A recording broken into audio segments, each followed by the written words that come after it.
Hi ಎಲ್ಲರಿಗೂ. ಈ ಸೊಪ್ಪು ಗೊತ್ತು ಸಿಗುತ್ತಲ್ಲ, ಎಸ್, ಸಬ್ಬಸಿಗೆ ಸೊಪ್ಪು. ಇವತ್ತು ಸಬ್ಬಸಿಗೆ ಸೊಪ್ಪಿನ ಪಲ್ಯ ಮಾಡಬೇಕಂತೇಳಿ ತಯಾರಿ ಮಾಡ್ತಾ ಇದ್ದೀನಿ. ಅದಕ್ಕೆ ಬೇಕಾಗಿರೋ ಒಂದು ಕಟ್ಟು ಸಬ್ಬಸಿಗೆ ಸೊಪ್ಪನ್ನು ಕ್ಲೀನಾಗಿ ತೊಳೆದ್ಬಿಟ್ಟು ಸಣ್ಣದಾಗಿ ಏನು ಮಾಡಿದ್ದೀನಿ, ಹೆಚ್ಚಿಟ್ಕೊಂಡಿದ್ದೀನಿ. ಒಗ್ಗರಣೆಗೆ ಸಾಸಿವೆ, ಜೀರಿಗೆ ಇದೆ, ಕರಿಬೇವಿದೆ, ಹಸಿ ಮೆಣಸಿನ್ಕಾಯಿ ಇದೆ. ಕೆಲವರು ಖಾರ ಹಾಕಿದ್ರೆ ಇಷ್ಟಪಡ್ತಾರೆ. ಆ್ಯಕ್ಚುಲಿ ನಮ್ಮ ಮನೆಯವ್ರಿಗೆ ಖಾರ ಹಾಕಿ ಮಾಡಬೇಕು. ಬಟ್ ನಾನು ಇವಾಗ ಬೇಳೆ ನೆನೆಸಿಟ್ಟಿರೋದ್ರಿಂದ ಮೆಣಸಿನಕಾಯಿನ ಹೆಚ್ಚಿಟ್ಕೊಂಡಿದ್ದೀನಿ. ಹಸಿ ಮೆಣಸಿನ್ಕಾಯಿ ಒಂದು 3 ಇದೆ, ಮತ್ತು ಈರುಳ್ಳಿ ಇದೆ. ಇದನ್ನು ನಾವು ಸಬ್ಬಸಿಗೆ ಸೊಪ್ಪನ್ನು ಹೆಸರು ಕಾಳಲ್ಲಿ ಮಾಡ್ತೇವೆ. ಹೆಸರು ಕಾಳು ಕುಕ್ಕರಲ್ಲಿ ಬೇಯಿಸಿನೂ ಮಾಡ್ಬೋದು, ಅಥವಾ ನೆನೆಟ್ಟು ಒಗ್ಗರಣೆನ ಹಾಕ್ಬೋದು, ಅಥವಾ ಹೆಸರು ಬೇಳೆನೂ ಅದೇ ಥರ ಮಾಡ್ಬೋದು. ಇವತ್ತು ನಾನೇನು ಮಾಡ್ತಾಯಿದ್ದೀನಿ, ತೊಗರಿ ಬೇಳೆ, ಹೌದಾ, ಒಂದು ಅರ್ಧ ಗ್ಲಾಸಷ್ಟು ತೊಗರಿ ಬೇಳೆಯನ್ನು ಏನು ಮಾಡಿದ್ದೀನಿ, ಒಂದು ಅರ್ಧ ಗಂಟೆಯಲ್ಲಿ ನೀರಲ್ಲಿ ನೆನೆಸಿಟ್ಕೊಂಡಿದ್ದೀನಿ. ತುಂಬ ಚೆನ್ನಾಗಿದ್ದು ನೆಂದಿದೆ, ಹೌದಾ. ಕುಕ್ಕರಲ್ಲಿ ನಾವು ಮಾಡಿದ್ರೆ ಏನಾಗುತ್ತೆ, ಅದು ಡಿಫ್ರೆಂಟ್ ಟೇಸ್ಟ್ ಇರುತ್ತೆ. ಬಟ್ ಇದನ್ನು ನೆನೆಸಿಟ್ಟು ಒಗ್ಗರಣೆ ಹಾಕೋದ್ರಿಂದ ಪಲ್ಯ ಉದುರಾಗುತ್ತೆ, ತುಂಬ ಚೆನ್ನಾಗಿರುತ್ತೆ. ನೀವು ಯಾವ ಥರ ಮಾಡ್ತೀರಿ, ಅಥವಾ ಹೀಗೆ ನಾನು ಮಾಡ್ತಾ ಇದ್ದೀನಲ್ಲ, ಬೇಳೆ ನೆನೆಸಿಟ್ಟು ಈ ಥರನೂ ಒಂದ್ಸರಿ ಟ್ರೈ ಮಾಡಿ. ಕುಕ್ಕರಲ್ಲಿ ಬೇಳೆ ಬೇಯಿಸಿನೂ ಒಗ್ಗರಣೆ ಕೊಡಿ. ಎಲ್ಲದೂ ಒಂದೊಂದು ಥರ ಡಿಫ್ರೆಂಟ್ ಏನು ಬರುತ್ತೆ, ಟೇಸ್ಟ್ ಬರುತ್ತೆ. ಇನ್ನು ಈ ಸಬ್ಬಸಿಗೆ ಸೊಪ್ಪಿಗೆ ಏನಿದೆ, ಪ್ರತಿ ಸಲ ನಾವು ಬೆಳ್ಳುಳ್ಳಿ ಜಜ್ಜಿ ಹಾಕ್ತೇವೆ. ತುಂಬ ಫ್ಲೇವರ್ ಬರುತ್ತೆ, ಘಮ ಘಮ ವಾಸನೆ, ಸಬ್ಬಸಿಗೆ ವಾಸನೆ ಈ ಬೆಳ್ಳುಳ್ಳಿದು ಅಂತ ಹೇಳಿದ್ರೆ ತುಂಬ ರುಚಿಕಟ್ಟಾಗಿ ಏನು ಬರುತ್ತೆ, ಇದು ಪಲ್ಯ ಆಗುತ್ತೆ, ಹೌದಾ. ಮತ್ತು ರುಚಿಗೆ ತಕ್ಕಷ್ಟು ಉಪ್ಪಿದೆ, ಅರಿಶಿನ ಪುಡಿ ಇದೆ. ಇವಾಗ ಯಾವ ಥರ ಮಾಡೋದು ಅನ್ನೋದನ್ನು ನೋಡೋಣ. ಇಲ್ಲಿ ಒಗ್ಗರಣೆಗೆ ನಾನೇನು ಮಾಡಿದ್ದೀನಿ, ಒಂದು ಬಾಣಲೆಯನ್ನು ಕಾಯ್ಲಿಕ್ಕಿಟ್ಟಿದ್ದೀನಿ. 1 ಟೀ ಸ್ಪೂನ್ ಎಣ್ಣೆ ಹಾಕಿದೆ, ಇನ್ನೊಂದು ಅರ್ಧ ಹಾಕ್ತೇನೆ. ಎಸ್, ಎಣ್ಣೆ ಚೆನ್ನಾಗಿ ಕಾದ ಮೇಲೆ ನಾವಿಟ್ಕೊಂಡಿರೋ ಸಾಸಿವೆ ಮತ್ತು ಜೀರಿಗೆಯನ್ನು ಏನು ಮಾಡಬೇಕು, ಹಾಕಬೇಕು.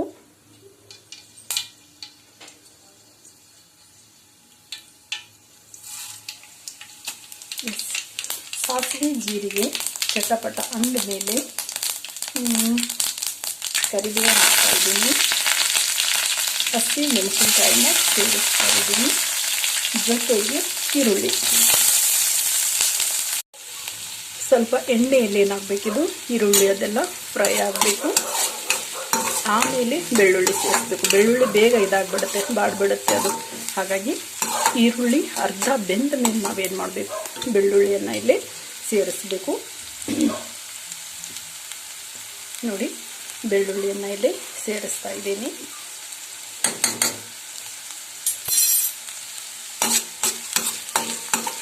ಆ್ಯಕ್ಚುಲಿ ನಾವು ಬೇಳೆಯನ್ನು ಕುಕ್ಕರಲ್ಲಿ ಬೇಯಿಸಿದ್ವಿ ಅಂತ ಹೇಳಿದ್ರೆ, ಈ ಒಗ್ಗರಣೆಯಲ್ಲೇನ ಸೊಪ್ಪನ್ನು ನಾವು ಸ್ವಲ್ಪ ಇದು ಮಾಡಿಬಿಟ್ಟು ಬೇಯಿಸ್ಬಿಟ್ಟು ಲಾಸ್ಟಿಗೆ ಬೆಂದಿರೋ ಬೇಳೆಯನ್ನು ಸೇರಿಸ್ಬೇಕಿತ್ತು ಅಲ್ವಾ. ಆದರೆ ಇವತ್ತು ನಾನು ಬೇಳೆಯನ್ನು ನೆನೆಸಿಟ್ಟಿದ್ದೀನಿ. ಹಾಗಾಗಿ ಬೇಳೆಯನ್ನು ಫಸ್ಟ್ ಏನು ಮಾಡ್ತೀನಿ, ಒಗ್ಗರಣೆಯಲ್ಲಿ ಸ್ವಲ್ಪ ಬೇಯಿಸ್ತೇನೆ. ಅರ್ಧ ಬೆಂದ ಮೇಲೆ ಲಾಸ್ಟಿಗೆ ಏನು ಮಾಡೋಣ, ಸೊಪ್ಪನ್ನು ಸೇರಿಸೋಣ. ಸೊಪ್ಪು ಬೇಯಲಿಕ್ಕೆ ಸ್ವಲ್ಪ ಟೈಮ್ ಬೇಕು ಅಲ್ವಾ. ಹಾಗಾಗಿ ಸ್ವಲ್ಪ ಬೇಳೆಯನ್ನು ನಾವೇನು ಮಾಡೋಣ, ಒಗ್ಗರಣೆಯಲ್ಲಿ ಬೇಯಿಸ್ಕೊಳ್ಳೋಣ. ನೋಡಿ, ಈ ಥರ ಸ್ವಲ್ಪ ಗೋಲ್ಡನ್ ಕಲರ್ ಬರೋ ಥರ ಈರುಳ್ಳಿ ಮತ್ತು ಬೆಳ್ಳುಳ್ಳಿ ಎಲ್ಲ ಇದು ಸ್ವಲ್ಪ ಬೆಂದ ಮೇಲೆ ಇವಾಗ ಏನು ಮಾಡ್ತಾ ಇದ್ದೀನಿ, ನೆನೆಸಿಟ್ಟಿರೋ ತೊಗರೆ ಬೇಳೆಯನ್ನು ಸೇರಿಸ್ತಾ ಇದ್ದೀನಿ. ಇದು ತೊಗರಿ ಬೇಳೆ ಏನಾಗಬೇಕು, ಸ್ವಲ್ಪ ಬೇಯಬೇಕಿದು, ಹೌದಾ. ಹಾಗಾಗಿ ಇದನ್ನು ಒಗ್ಗರಣೆಯಲ್ಲಿ ಲೋ ಫ್ಲೇಮಲ್ಲಿ ಒಂದು 3 ರಿಂದ 5 ನಿಮಿಷ ಏನು ಮಾಡ್ತೀನಿ, ಇದನ್ನು ಹಾಗೆ ಬಿಡ್ತೀನಿ. ಎಸ್, ಮುಚ್ಚಳ ಮುಚ್ಚಿಬಿಟ್ಟು ಒಂದು 5 ನಿಮಿಷ ವೇಟ್ ಮಾಡ್ತೀನಿ. ಎಸ್, ಇವಾಗ ಒಂದು 4 ನಿಮಿಷ ಆಗಿದೆ. ನೋಡಿ, ಬೇಳೆ ಚೆನ್ನಾಗಿ ಏನಾಗಿದೆ, ಇದು ಒಗ್ಗರಣೆಯಲ್ಲಿ ಬೆಂದಿದೆ, ಹೌದಾ. ಇವಾಗ ನಾವು ಸಬ್ಬಸಿಗೆ ಸೊಪ್ಪು ಜೊತೆಗೆ ಉಳಿದಿರೋ ಸಾಮಗ್ರಿಗಳನ್ನು ಸೇರಿಸ್ಬಿಟ್ರೆ ಇವತ್ತಿನ ಪಲ್ಯ ಏನಾಗುತ್ತೆ, ರೆಡಿ ಆಗುತ್ತೆ. ನೋಡಿ, ಹೆಚ್ಚಿಟ್ಕೊಂಡಿರೋ ಸೊಪ್ಪನ್ನು ಇಲ್ಲಿ ಸೇರಿಸ್ತಾ ಇದ್ದೀನಿ. ಎಸ್, 1 ಸೆಕೆಂಡು ಎಲ್ಲ ಇದನ್ನು ಮಿಕ್ಸ್ ಮಾಡಿ ಆದಮೇಲೆ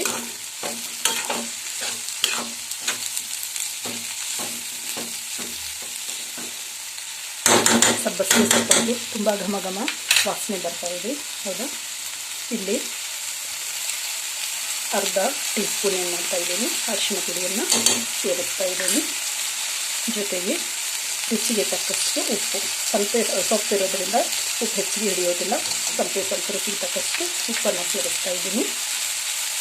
ಒಂದು ಅರ್ಧ ಗ್ಲಾಸ್ ನೀರನ್ನು ಸೇರಿಸ್ಬಿಟ್ಟು ಎಲ್ಲವನ್ನು ಚೆನ್ನಾಗಿ ಮಿಕ್ಸ್ ಮಾಡಿ ಒಂದೇ ಕುದಿಸ್ಬಿಟ್ರೆ, ಆಲ್ರೆಡಿ ನಾವು ಬೇಳೆಯನ್ನು ಸ್ವಲ್ಪ ಬೇಯಿಸಿದ್ವಿ ಹೌದಾ, ಒಗ್ಗರಣೆಯಲ್ಲಿ ಹೆಚ್ಚು ಟೈಮ್ ತೊಗೊಳ್ಳೋದಿಲ್ಲ. ಒಂದು ಕುದಿ ಇದು ಬೆಂದ ತಕ್ಷಣ ಏನಾಗುತ್ತೆ, ನಮ್ಮದು ಸಬ್ಬಸಿಗೆ ಸೊಪ್ಪಿನ ಪಲ್ಯ ತಯಾರಾಗುತ್ತೆ. ಮತ್ತು ಒಂದು 2 ನಿಮಿಷ ನಾನು ಏನು ಮಾಡ್ತೀನಿ, ಇವಾಗ ಲೋ ಫ್ಲೇಮಲ್ಲಿ ಮುಚ್ಚಳ ಮುಚ್ಚಿಬಿಟ್ಟು ಬೇಯಿಸ್ಕೊತೀನಿ. ಒಂದು ಕುದಿ ಬಂದಿದೆ, ಪಲ್ಯ ಏನಾಗಿದೆ, ರೆಡಿಯಾಗಿದೆ ಹೌದಾ. ಸಬ್ಬಸಿಗೆ ಘಮ ಅಂತೂ ತುಂಬ ಚೆನ್ನಾಗಿ ಬರ್ತಾ ಇದೆ. ಬೆಳ್ಳುಳ್ಳಿನ ಹಾಕಿರ್ತೇವೆ ಇದಕ್ಕೆ, ಸಬ್ಬಸಿಗೆ ಸುವಾಸನೆ. ಹಾಗಾಗಿ ನಾನು ನೋಡಿದ ಮಟ್ಟಿಗೆ ಇದಕ್ಕೆ ಕೊತ್ತಂಬರಿಯನ್ನು ನಾವೇನು ಮಾಡೋದಿಲ್ಲ, ಲಾಸ್ಟಿಗೆ ಹಾಕೋದಿಲ್ಲ. ಯಾಕಂದರೆ ಇದು ಸಬ್ಬಸಿಗೆ ಘಮದಲ್ಲಿ ಆ ಫ್ಲೇವರ್ ಗೊತ್ತಾಗೋದೇ ಇಲ್ಲ.